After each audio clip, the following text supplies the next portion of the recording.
Hello, this is the RPG Pundit, the final boss and internet shitlord.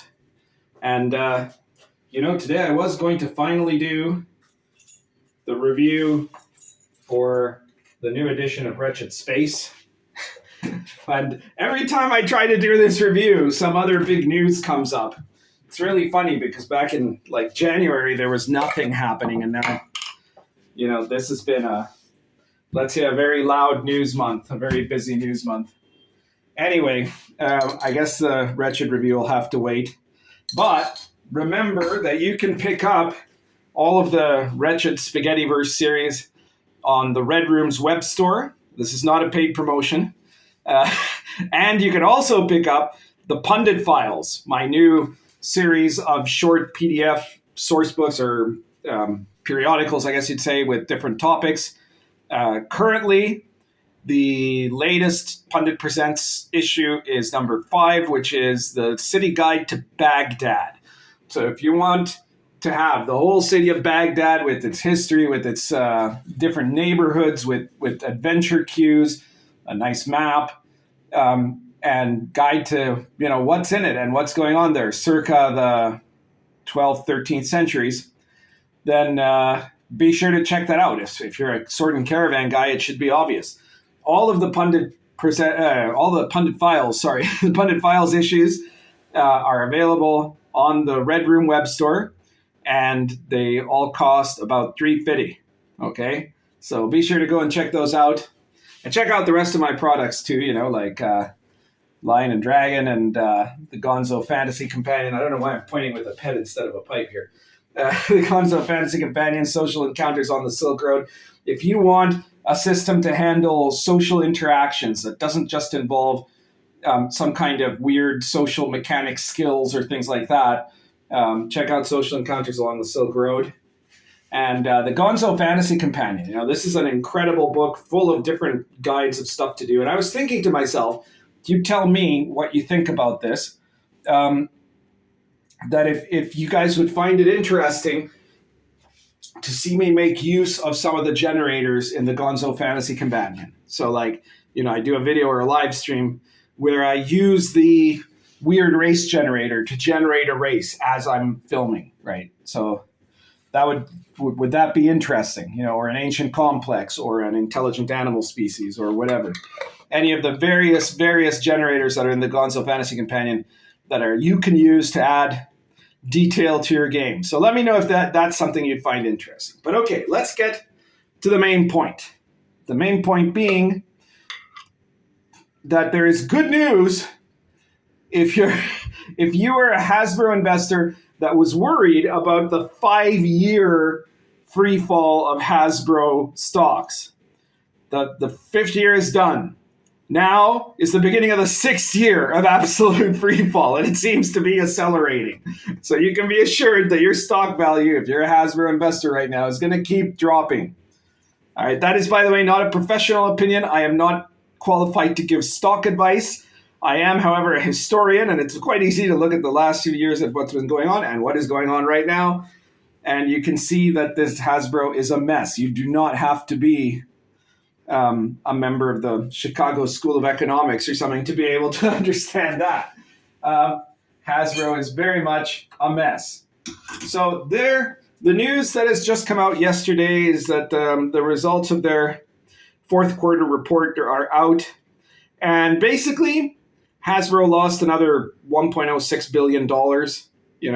It's really, really bad. This is really bad. Essentially, Hasbro failed to generate anything of value, with the exception of the money from Baldur's Gate and something called Monopoly Go, both of which I believe are basically licensed third-party products, right? We know Baldur's Gate 3, made by Larian, it did really, really well. And it is basically the one thing that had saved Hasbro from absolute disaster in 2024. They've admitted, by the way, that D&D sales are way down. They're trying to attribute that entirely in their report to the fact that it's anticipation for the 2024 release of the the new edition, the OneDnD, and that people are just not buying the books because they're waiting to get the new books or something like that. And of course, part of that could be true, but I'm pretty sure that the trend was very clear for the last 2 years, that part of it is also that people are disgusted with the books that they were putting out. So it's a bit of both. How badly is it going? Well, they were supposed to get 66 cents per share earnings. They got 38. Okay. This is quite bad.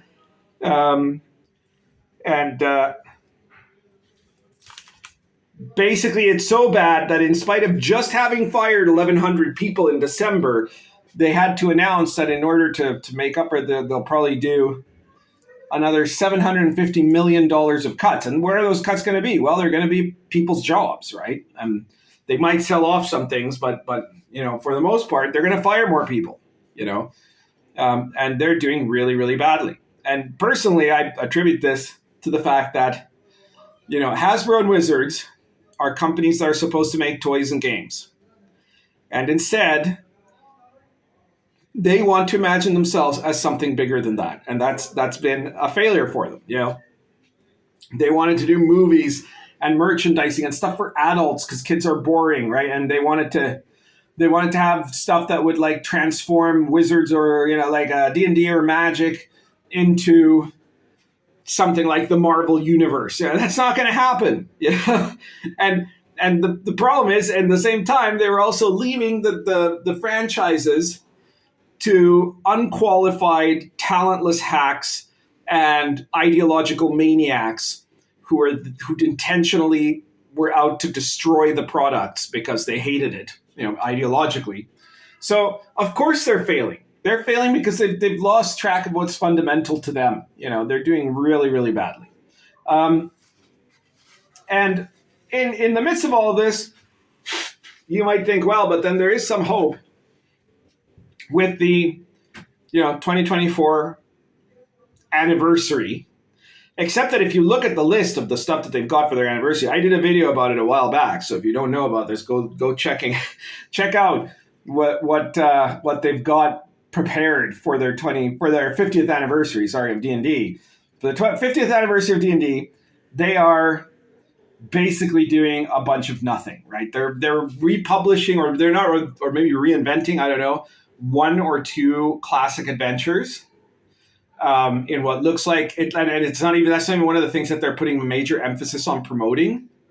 They're supposedly doing a book about the history of WotC, but it's by a guy that I don't have a lot of faith in, or the history of D&D. I mean, not of WotC. And they are, and beyond that, what they're doing is ridiculous shit. They're doing a book of cocktails, right? They're doing a bunch of merchandise. It's going to be very, very bad, right? They're doing a couple of novels that are going to be awful. There was a plan. I don't know if that was meant to be for 2024 or not, but there was a plan to do a live action Dragonlance series that was going to be, I don't know, I think they're thinking of Game of Thrones, right? Like Dragon Riders and all this stuff. It would have been and the whole thing just collapsed. And honestly, if you're a Dragonlance fan, you should thank Christ that it did, right? Because that would have been so horrible. You could just imagine what they would have done with that. I don't know. Flint, Tasselhoff would be non-binary, right? Flint would be a proud black lesbian woman, and I don't know. Sturm Brightblade, he'd be Latino, It would just be a disaster, right? And of course, the messages in Dragonlance being essentially, about good versus evil, about, the importance of spirituality of God, right? It was made by Mormons, and they would have to twist that around, right? So probably the big reveal would end up being that Draconians aren't really bad at all; they're actually good. And it's the gods that were the bad guys. Because, look, they punished people with the cataclysm and all that, right? It's obviously the gods' fault or something. It would have been a train wreck. Why? I saw some Dragonlance fans that were sad about this, right? That it hadn't come out. But holy crap, have you not seen what they did to all these other stories that other people love, like, The Witcher and Wheel of Time and all of them, there are hardly any adaptations that have been done of especially nerd culture stuff, apart from maybe a couple of seasons of Game of Thrones, right? A few of the seasons of Game of Thrones, and Time of the Dragon is looking pretty good as far as I'm concerned. But for Lord of the Rings, Ring of Power, right? Like that's the crap that they would have done. They would have made stuff like that. So you should be happy that failed. Also, speaking of failing, how there's this is the anniversary, right? 50 years of D&D. And in honor of those 50 years, Wizards of the Coast said they were going to put out the new OneDnD edition, right? They were trying to promote it as the 50th anniversary edition. Tiny little problem. It's not coming out in 2024. I mean, part of it might be. It looks like, as of the latest report, it looks like the plan is that the player's handbook should come out, but it's not coming out in May. It was supposed to come out in May or something like that, right? Like it was announced for that time, and then they pushed it forward, and now they haven't said when it's coming out. Now they're claiming that the player's handbook and the DMG will still come out in 2024. But I mean, if neither of them are coming out until well past May, who knows when that'll be, right? And that the Monster Manual is coming out sometime in 2025.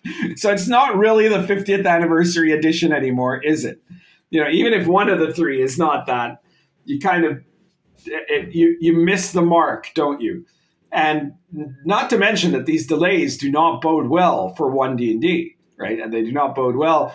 I mean, part of the problem, I think, is that their VTT is probably in a shambles too, and they don't want to have the VTT go live with, they don't have the books go out before the VTT goes live, right? Because they want to immediately associate those two things. Because if the books go out and people start buying the books and playing OneDnD at their table, then they're not necessarily going to have that same association as if, like the ideal thing for them would be if the virtual tabletop goes live on the same day that the D&D core books become available inside the virtual tabletop, right? Like you can still order the other books and they'll come out later.